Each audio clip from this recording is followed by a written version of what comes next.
الحمد لله رب العالمين نحمده ونستعينه ونستغفره ونتوب إليه ونعوذ بالله من شرور أنفسنا ومن سيئات أعمالنا فمن يهده الله فلا مضل له ومن يضلل فلا هادي له وأشهد أن لا إله إلا الله وحده لا شريك له وأشهد أن محمدا عبده ورسوله وصلوات الله وسلامه عليه وعلى أهل بيته الطيبين الطاهرين وعلى أصحابه الكرام الغر الميامين العلماء العباد وعلى التابعين لهم بإحسان إلى يوم التناد.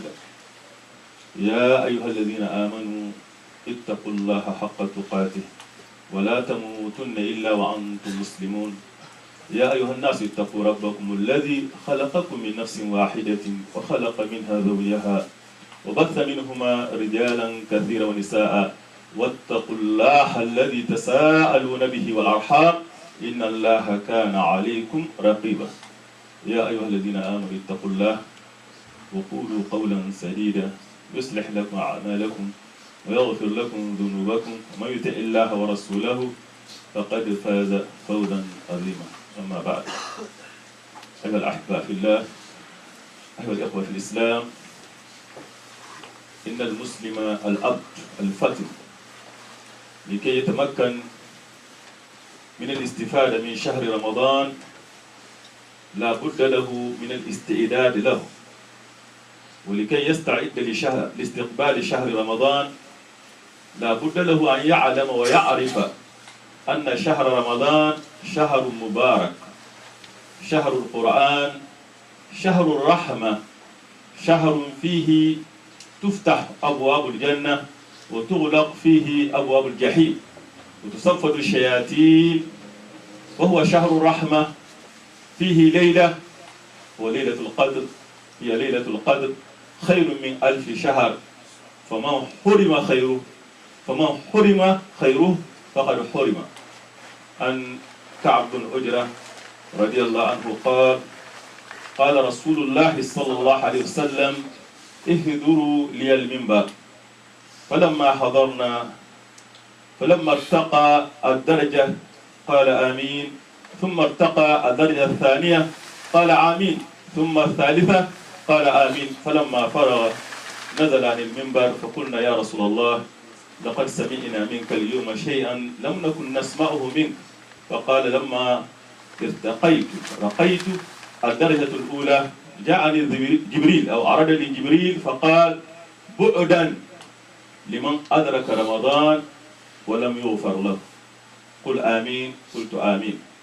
لذلك يجب على المسلم أن يفعل كل ما في وسعه للاستفادة من رحمة الله في هذا الشهر المبارك، وهذا لا بد له أن يسأل نفسه سؤالين عظيمين مهمين، وهما: كيف يمكن لي أن أستعد استعدادا حقيقيا لاستقبال شهر رمضان؟ والسؤال الثاني: ما هو البرنامج الإيماني الذي يمكنني أن أنفذه في هذا الشهر المبارك لأنال رحمة الله، لأنال الجنة المأوى؟ نسأل الله العظيم أن يبلغنا رمضان على خير في ديننا وفي بدننا وفي كل الأمور، وهو مجيب الدعوات. Chers frères et sœurs, le mois de Ramadan, c'est un mois béni. C'est un mois béni. Il y a dans ce mois un bienfait immense, abondant, qui permet aux croyants de mériter la miséricorde d'Allah, de mériter la grâce d'Allah, le paradis. Car c'est le mois de la révélation du Coran. Donc c'est le mois de la miséricorde, car la vraie miséricorde, c'est le Coran. C'est le mois de la révélation, c'est le mois de la miséricorde d'Allah. Dans ce mois, Dieu le Très-Haut a fait que toutes les portes du paradis sont grandement ouvertes. Car le paradis représente vraiment un état élevé de la miséricorde d'Allah, que Dieu nous accorde. Et durant ce mois, il est grandement ouvert, car c'est le mois de la miséricorde. Quant à celles de l'enfer, sont complètement ouvertes. Et dans ce mois, Dieu a une nuit, quelle est le Qadr, qui est meilleure que 1000 mois. Celui qui saura profiter des bienfaits de ce mois aura vraiment profité d'un grand bienfait immense, Mais celui qui est privé des bienfaits de ce mois est privé de tout bien.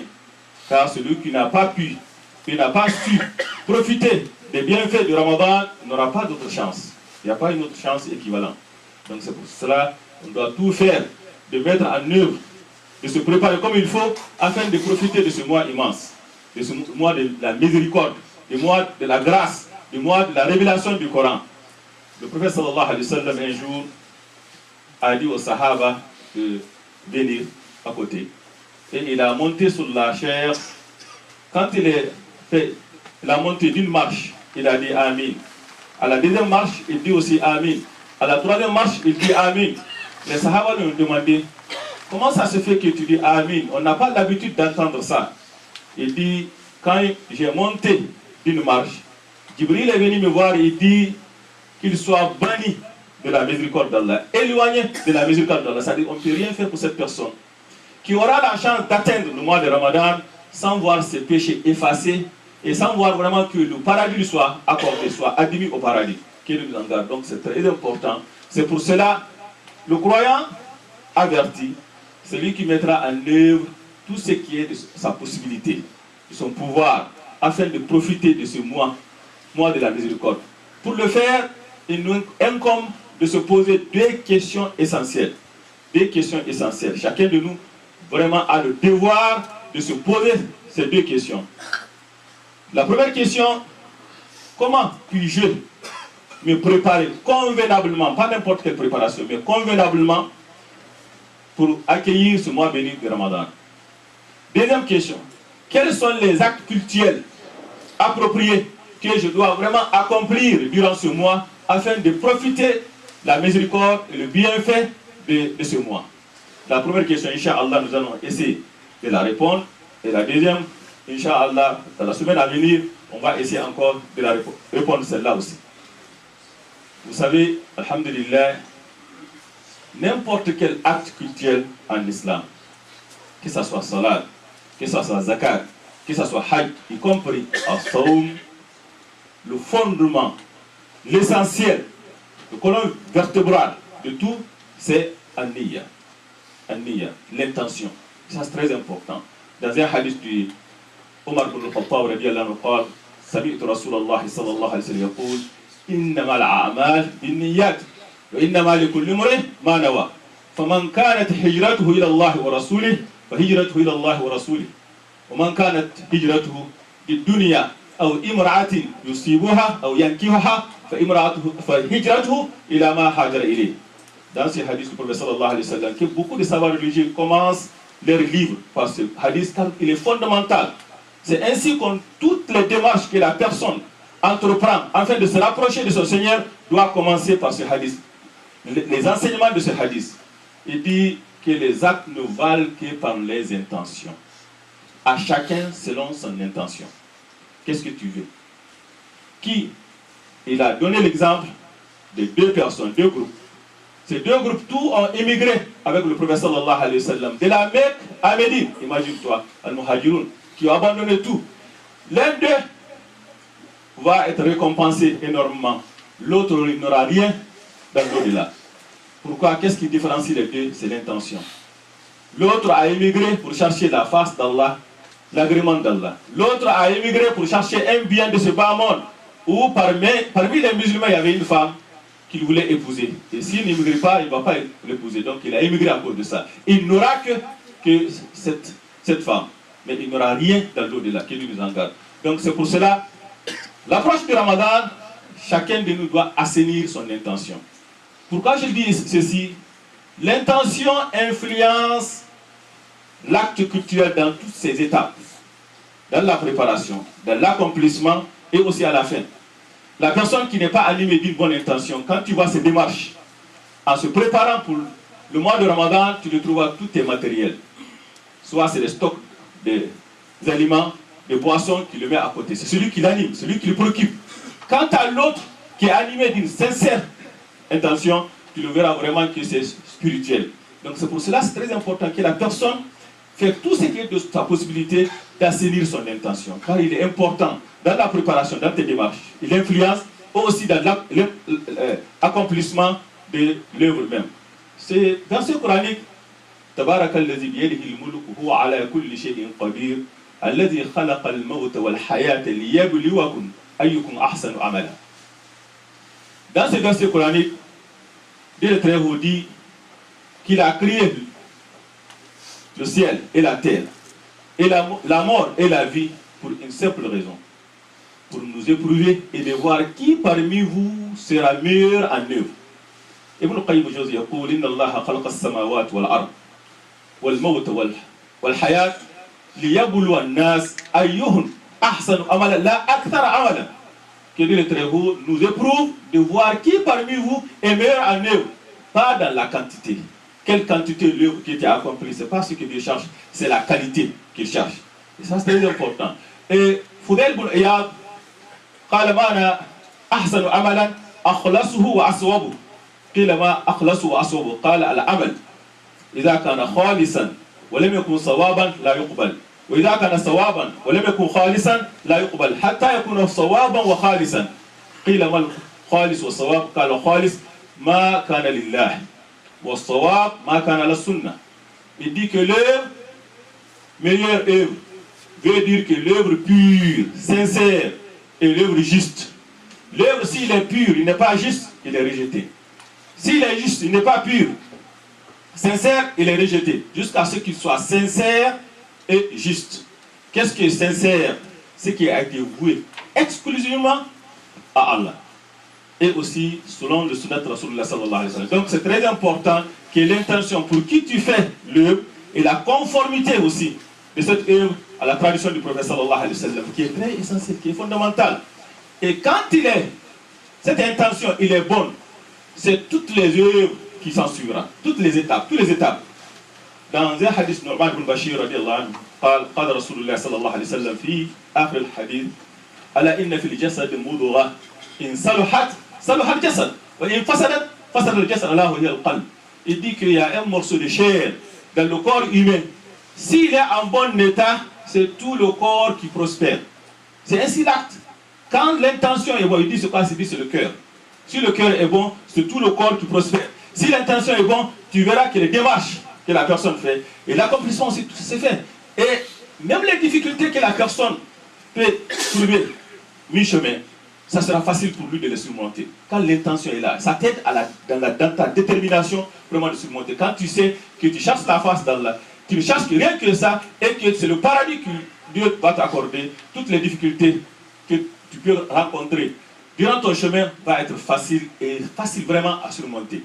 Mais quand l'intention n'est pas bonne, même si la personne arrive à accomplir l'acte facilement, ça sera dépourvu de saveur. Il n'y a pas de saveur, il n'y a pas de goût. Dans ce verset que Dieu vous dit, quand les hypocrites se lèvent pour prier, ils se lèvent avec paresse. Et ça, tu le vois. Donc c'est très important. Au lieu de, quand la personne est de bonne intention, tu verras vraiment que sa préparation est adéquate. Il cherche quels sont les livres à étudier, quels sont les programmes à mettre vraiment à accomplir durant Ramadan, quelles sont les cassettes religieuses. D'autres personnes, non, il va chercher quels sont les feuilletons à regarder durant le mois. Parce que l'intention n'est pas la même. C'est l'intention qui différencie tout cela. Donc c'est très important que, à l'approche du mois de Ramadan, d'assainir son intention. Il est important dans ta démarche de préparation, de l'accomplissement et dans l'acceptance. قال رسول الله صلى الله عليه وسلم إن الله لا يقبل من العمل إلا ما كان له خالصا وابتغي به وجهه. Que Dieu n'accepte de l'œuvre que ce qui est voué exclusivement à lui et qu'on n'a cherché que ça fasse son agrément. Donc c'est très important. Vient alors l'étape suivante. Et c'est l'étape suivante, tout ce que nous allons parler dépend de cette intention. Si l'intention est bonne, toutes les autres étapes deviennent faciles. C'est le repentir. Et c'est la meilleure façon aussi d'assainir l'intention, de repentir. Dans Surat An-Nur, il est dit « Tubu ila Allahi jami'an Ayyuhal mu'minun la'allakum tuflihun. Répentez-vous tous, oh vous les croyants, afin que vous récoltiez le succès, sans exception. Et le prophète sallallahu alayhi wa sallam dit Ayyuhan nas tubu ila Allah fa inni astaghfirullah wa atubu ilayhi fil yawm 100 marra fi hadith akhar 70 marra. Il dit que vous les croyants, on ne parle pas de n'importe, on parle de croyants, des gens, tout doit vraiment se repentir, revenir à Allah. Ça doit être quotidien, afin que vous récoltiez le succès. Et le prophète sallallahu alayhi wa sallam, je répands et je reviens à Allah par jour, quotidiennement, 100 fois, 100 fois. Ça c'est quotidiennement. Et à l'approche du mois de Ramadan est très important. Pourquoi?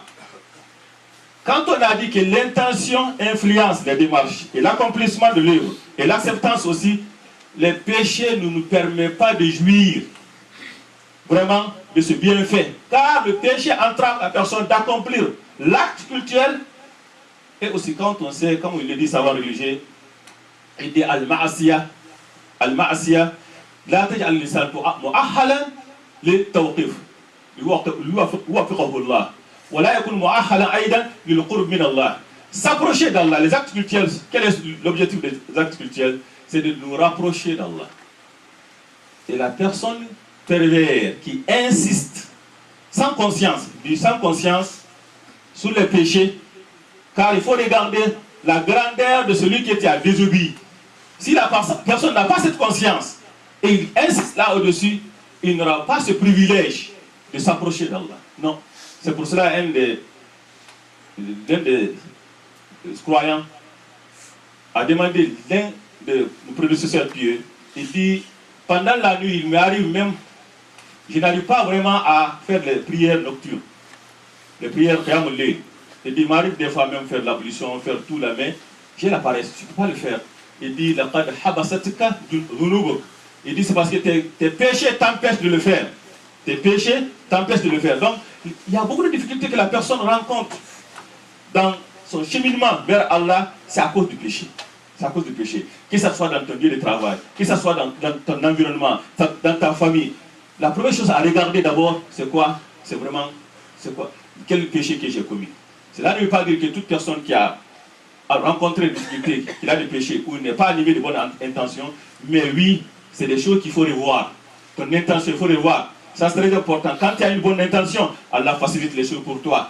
Quand tu te repens, tu t'éloignes des grands péchés, Allah facilite aussi les choses pour toi. Quand on dit se repentir, comme on vient de dire au début, on dit de se préparer convenablement. Ce n'est pas de la façade seulement. Beaucoup de gens se repentent, mais ce n'est pas de vrai repentir. Non. Il y a des conditions à respecter. Il y a des conditions à respecter pour que ça soit un vrai repentir. La première condition, que la personne regrette parce qu'il a commis ce péché, qu'il soit envahi par cette tristesse, l'angoisse, le fait qu'il a commis ce péché. Il a désobéi son Seigneur.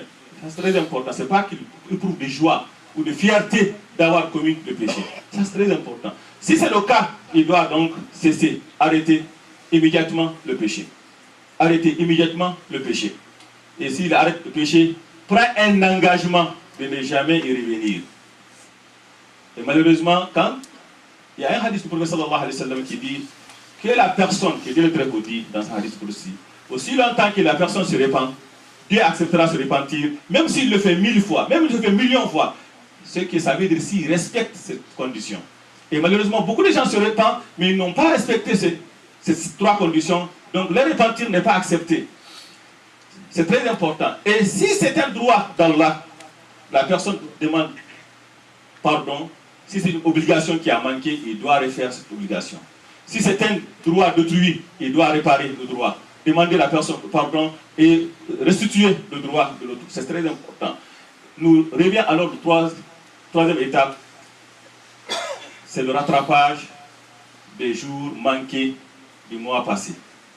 Car quand la personne est en train d'accueillir le mois de Ramadan, alors qu'il traîne derrière lui des dettes, c'est mieux d'abord de s'acquitter de cette dette. C'est très important. Anna Aïcha radiyallahu anha qalat قد يكون علي الصوم فلا أستطيع أن أقضيه إلا في شعبان. Il dit qu'il m'arrive d'avoir des jours à rattraper et de ne pouvoir le faire qu'en Sha'ban. Il a des dettes de des jours à rattraper du mois passé, mais il n'arrive pas à le faire qu'en Sha'ban. Les savants religieux ont dit de cette parole qu'il n'est pas permis aux croyants de retarder le rattrapage jusqu'au prochain Ramadan. Non. Ramadan est fini, tu as 10 mois, vraiment. 11e mois là, non, c'est ta dernière chance. Ta dernière chance. Il faut tout faire, rattraper d'abord et s'acquitter d'abord de cette dette-là avant que Ramadan prochain vienne. Ça, c'est très important. Et il vient une autre question qui, les savoirs religieux divergent là-dessus. Est-ce qu'il est permis que durant ces 11 mois, avant que la personne rattrape les jours manqués, de jeûner d'un jeûne surrogatoire, d'accomplir le jeûne surrogatoire, comme Yom Arafat, Ashura, Yom al-Ithnain, Yom al-Thulatha. Il y a 3 avis. Celui de Abu Hanifa, il est permis de le faire. Pourquoi? Il dit que c'est impossible que Aïcha radiallahu anha, durant ces 11 mois, n'accomplissait pas des jeûnes surrogatoires. Donc en ce temps, on peut le faire. L'autre dit non, c'est interdit. C'est ça l'avis de Hanbal. Il dit il n'est pas permis. Quand on a des dettes, et c'est très important, dit le très beau dans ce hadith al-Qudsi, le prophète sallallahu alayhi wa sallam, Man adali waliyan, laqad azantuhu bil harb. Wa la yataqarrab ilayya abdi bi shay'in afdal wa ahab ilayya mimma aftaratu alayhi. Que le croyant ne peut s'approcher d'Allah par quelque chose que Allah aime plus que ce que Allah lui a imposé. Donc tu ne peux pas penser vraiment au surrogatoire alors que tu as des obligations, tu ne sais pas d'abord acquitter de ça. C'est pour cela que Hanbal dit, lui il dit que c'est interdit. Ça veut dire interdit quoi? Si la personne fait, il commet des péchés. Quant au Shafi'i et Maliki, il dit que c'est quelque chose qui est permis, mais ce n'est pas recommandé. C'est pas recommandé. Donc c'est très important qu'on se précipite. On se précipite à rattraper les jours manqués du mois passé. C'est très important. Vient alors troisième étape. Cette troisième étape, c'est l'apprentissage. Je dis l'apprentissage, c'est pas pour tout le monde. Il y en a, depuis Ramadan est passé, ils ne cessent de jeûner Ithnain, le Khamis, et aussi Ayyam al-Bid, et d'autres, dès que Ramadan s'en va, c'est tout le jeûne jusqu'au Ramadan prochain. Ces personnes-là, c'est très important que ce mois qui s'en vient, aujourd'hui on est le 25, donc ça se fait que le Yom al-Thulatha va être le premier Sha'ban, de commencer à jeûner. Je dis ainsi, c'est comme l'hiver qui s'en vient et vous avez votre voiture. Vraiment, c'est mieux vraiment de faire la révision. Essayez de faire quelque chose. Et il y a un hadith d'Osama ibn Zayd, il dit, قلت يا رسول الله لما أراك تصوم شهرا من الشهور ما تصوم من شعبان قال ذاك شهر يغفل الناس عنه بين رجب ورمضان وهو شهر ترفع فيه الأعمال إلى رب العالمين وحسنه الألباني. Dans ce hadith qui est authentique, qui est une riwayat al-Nasa'i, Osama ibn Zayd, il dit, j'ai dit un jour au messager d'Allah, je ne t'ai jamais vu jeûner aussi fréquemment durant un mois, plus que ce mois qui est le mois de Sha'ban, le mois qui s'en viendra. Le prophète sallallahu alayhi wa sallam a donné 2 raisons. Les savants religieux disent que c'est pour apprendre, on doit apprendre, c'est un apprentissage durant ce mois. Il a donné 2 raisons. La première raison, il dit c'est un mois durant lequel les gens sont inattentifs, les gens sont insouciants. Pourquoi? Il se trouve dans 2 mois gigantesques, le mois de Rajab, qui est un mois sacré, et le mois de Ramadan, qui est un mois béni. Donc le mois se trouve entre les deux, les gens l'oublient complètement. Il dit ce mois sacré, c'est Rajab, il le gêne. Quant au Sha'ban, non, il ne le fait pas. Alors que durant ce mois, les œuvres sont élevées vers le Seigneur de l'univers, sont présentées à Allah, Seigneur de l'univers. Ici, le premier point, le moment d'inattention, insouciance, il est important de multiplier. Quand les gens s'éloignent d'Allah, essaient de s'approcher. Je peux donner cet exemple. Rien de comparable à Allah. Un employeur qui trouve ses employés en train de jouer et il trouve une seule personne en train de travailler. Certes, il va le récompenser très bien. C'est le même moment. Quand tout le monde est dans l'insouciance, la personne qui se lève à prier, à se rapprocher d'Allah, il est grandement énuméré. C'est ainsi, il dit, dans un hadith, le professeur Allah dit, il dit, إن من ورائكم أيام الصبر عامل منهن أجر 50 منكم قيل أجر 50 منهم قال لا أجر 50 منكم فإنكم تجدون على الخير أعوانا وهم لا يجدون على الخير أعوانا. Dans ce hadith, le prophète sallallahu alayhi wa sallam s'adresse à qui? À Sahaba, ses compagnons. Il dit, il arrivera un moment, une période de patience, ça demande beaucoup d'endurance d'adorer Allah. Il dit, dans cette période, celui qui aura accompli une œuvre aura la récompense de 50 personnes d'entre vous, d'entre les Sahaba. Sahaba, c'est étonnant. 50 personnes d'entre eux, il dit non, 50 personnes d'entre vous, car vous avez des soutiens qui vous aident à accomplir l'œuvre. Et quant à eux, ils n'auront pas de soutien. Cela s'applique à beaucoup d'entre nous qui ont la difficulté dans leur travail, qui ont la difficulté dans l'environnement. Je parlais d'autre fois, là, une personne me disait, non, dans ce pays, ce n'est pas mécréance. Non, je ne dis pas que c'est un pays de mécréance. Ici, nous sommes des citoyens et nous devons jouir de cette citoyenneté et faire tout vraiment de s'établir et aider nos enfants. Mais la société n'est pas. La société n'est pas. Dans ta vie quotidienne, non, la difficulté est là. Dans ton habillement, dans les voiles, dans beaucoup de choses, dans la prière au travail, il y a beaucoup de difficultés que le musulman rencontre. Donc, le musulman qui arrive vraiment à surmonter ça avec beaucoup de difficultés, avec beaucoup de détermination, pour moi, le prophète sallallahu alayhi wa sallam, que Dieu te rémunérera 50 fois plus grand que celui accordé à Sahabat Rasulullah sallallahu alayhi wa sallam. Sahabat Rasulullah sallallahu alayhi wa sallam. C'est quelque chose qui doit nous réconforter. Et dans un hadith, il dit Al-ibadatu fil harj ka hijratu ilayya. Il dit quiconque adorer Allah dans un moment de trouble, de tentation, c'est comme s'il a émigré vers moi. C'est comme s'il a fait l'œuvre de Sahaba. L'œuvre de Sahaba. Donc c'est très important. Vient alors le deuxième point que le prophète sallallahu alayhi wa sallam a soulevé. Il dit c'est un moment où les œuvres sont présentées à Allah. Quotidiennement, par jour, les œuvres sont présentées à Allah 2 fois. Hebdomadaire, par semaine, 2 fois. Par an, 1 fois. Par jour, subo. Ça va être le subo, fajr. Les œuvres sont présentées à Allah.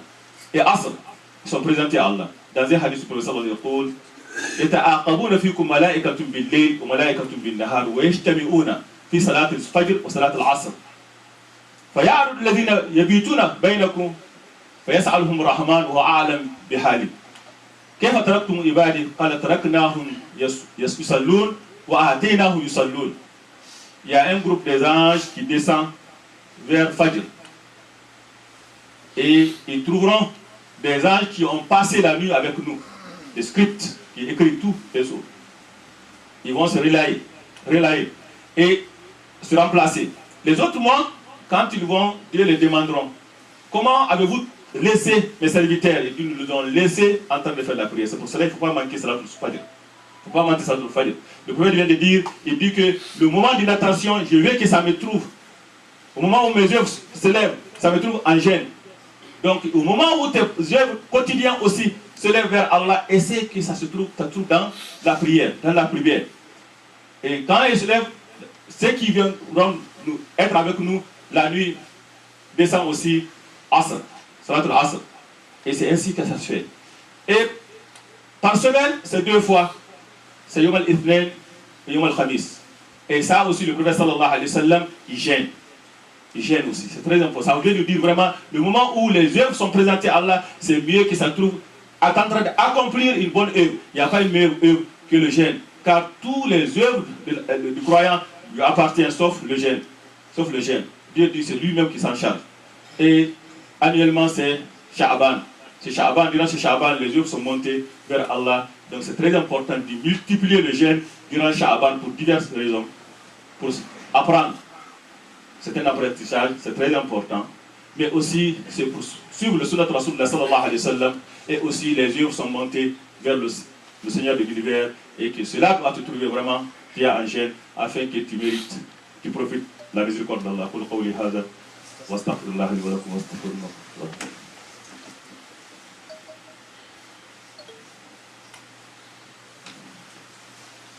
Alhamdulillah, wa salatu wa salam. Al-Mabous Rahmatan lil Alamin. Très chers frères et sœurs, Dieu le Très-Haut nous a donné une chance inestimable qui est le mois de Ramadan, tout ce que nous venons de dire, des étapes de préparation, ce n'est qu'une partie.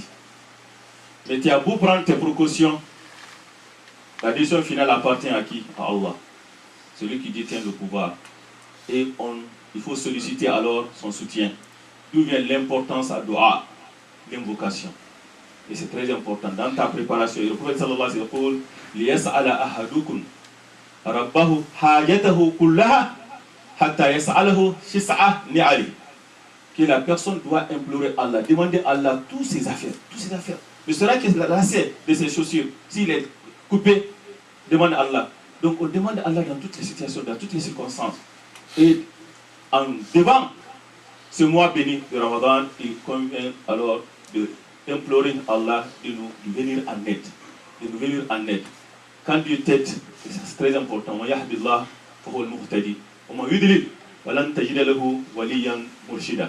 Celui qui Allah guide, c'est lui qui est le bien guidé. Quiconque Allah égare, tu ne trouveras jamais pour lui quelqu'un d'autre, un allié qui va le remettre sur le bon chemin. Donc c'est très important d'implorer Allah, d'invoquer Allah de nous aider. Et nos prédécesseurs pieux le faisaient ainsi. Anas radiallahu anhu قال كان السلف الصالح وقد روي عن كثير من السلف كانوا يدعون الله 6 أشهر أن يبلغه رمضان ثم يدعونه 6 أشهر أن يتقبل منه.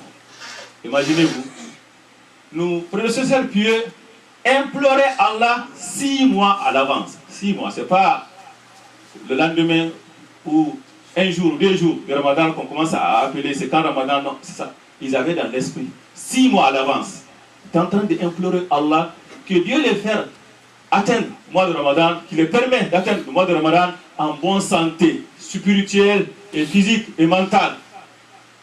Car beaucoup de gens qui ont été avec nous l'année dernière sont déjà sous la terre. D'autres se trouvent malades. D'autres n'ont pas la conscience. D'autres, malheureusement, s'ils n'ont pas réuni la foi, mais leur foi a très baissé. Donc c'est très important. Il implore Allah 6 mois à l'avance que Dieu les permet d'atteindre le mois de Ramadan en bonne santé, en état physique et mental et spirituel en bonne santé. Et il implore Allah après Ramadan 6 mois. Il y a certaines versions de 5 mois. Ça veut dire que le premier jour de Ramadan, il commence à changer, l'invocation change. Que Dieu accepte nos œuvres, Dieu accepte nos prières, Dieu accepte nos jeûnes, Dieu accepte nos sadaqat. Donc c'est très important. Donc c'est un processus que le croyant vraiment doit tout faire de mettre de son côté toutes les chances qui le permettra de profiter de ce mois béni Ramadan. Car ce n'est pas tout le monde qui a la chance. C'est très important. Et nous avons un frère qui a accordé, alhamdulillah, un grand soutien à la mosquée pour sa mère et son père. Et c'est très important. Il n'y a pas une meilleure façon de faire waqf que la mosquée. Quand tu contribues dans la construction d'une mosquée, aussi longtemps que les gens prient dans cette mosquée, ils invoquent Allah, c'est écrit dans ton actif. Donc c'est très important. Donc nous prions pour la personne. C'est une somme colossale, alhamdulillah, c'est $1000. Depuis qu'on a commencé la collecte, c'est la première fois qu'on a eu cette somme. Donc nous prions, Inch'Allah, que Dieu absorbe ses péchés et exauce ses vœux, et ainsi pour toute personne aussi qui devra contribuer. Nous avons une sœur aussi qui vous demande de prier pour elle pour que Allah lui donne un bon mari. Et ça, c'est quelque chose qui nous réjouit, car nous avons lancé certains processus d'aider les gens à se rencontrer. Et nous avons trouvé beaucoup de candidats mâles, mais celui des femmes, c'est très rare. On n'a pas trouvé beaucoup de candidats de leur côté. Donc si ça commence à arriver, nous prions Allah. Donc c'est très important. Nous prions que Dieu facilite pour elle et facilite aussi pour tous nos célibataires. C'est très important. Et nous prions aussi pour d'autres personnes qui ont demandé, qui sont malades. Nous prions vraiment que Dieu nous accorde aussi la santé. ربنا تقبل منا انك انت السميع العليم وتب علينا يا مولانا انك تواب رحيم اللهم اهدنا فيما هديت وعافنا فيما عافيت وتولنا فيما توليت وبارك لنا فيما عاديت واصرف عنا السوء ما قضيت انك تقضي ولا يقضى عليك اللهم لا يذل ما هديت ولا يعز ما عليت بارك الخير كله يا رب الرحمن الرحيم اللهم بارك لنا في رجب بارك لنا في رجب وشعبان وبلغنا رمضان يا رب الرحمن الرحيم قوموا الى الصلاه يرحمكم الله.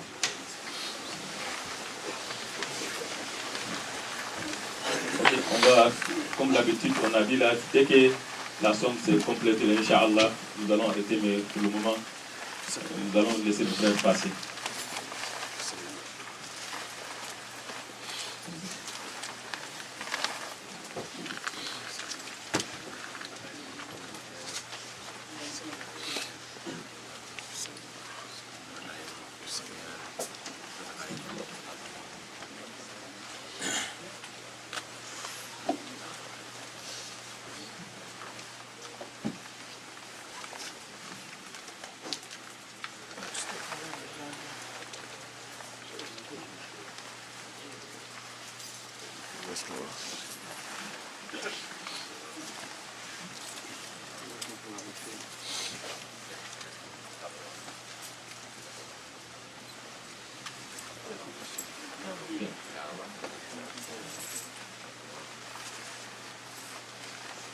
الله أكبر الله أكبر أشهد أن لا إله إلا الله أشهد أن محمد رسول الله حي على الصلاة حي على الفلاح قد قامت الصلاة قد قامت الصلاة الله أكبر الله أكبر لا إله إلا الله.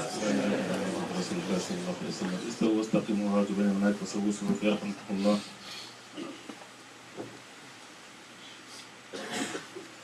الله أكبر.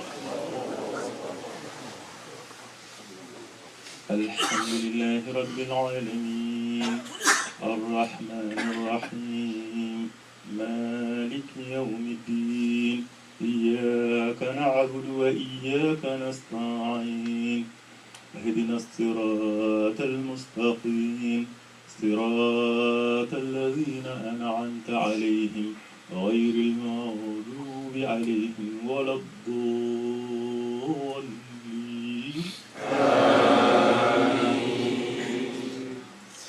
والعصر إن الإنسان لفي خسر إلا الذين آمنوا وعملوا الصالحات وتواصوا بالحق وتواصوا بالصبر. الله أكبر.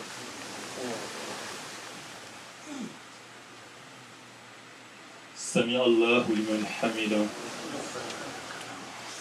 الله أكبر.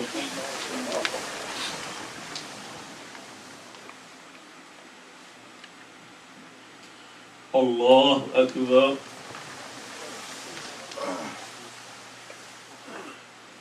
الله أكبر.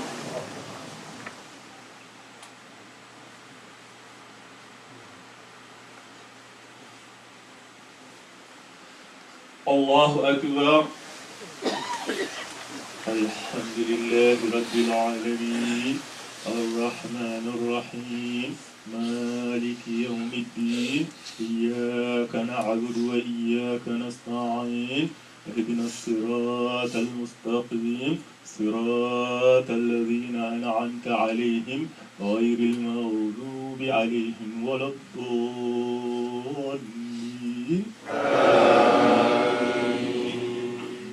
قل هو الله أحد الله الصمد لم يلد ولم يولد ولم يكن له كفوا أحد. الله أكبر. سمع الله لمن حمده. الله أكبر.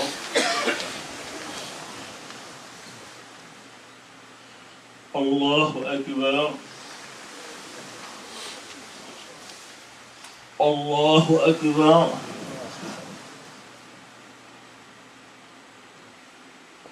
الله أكبر.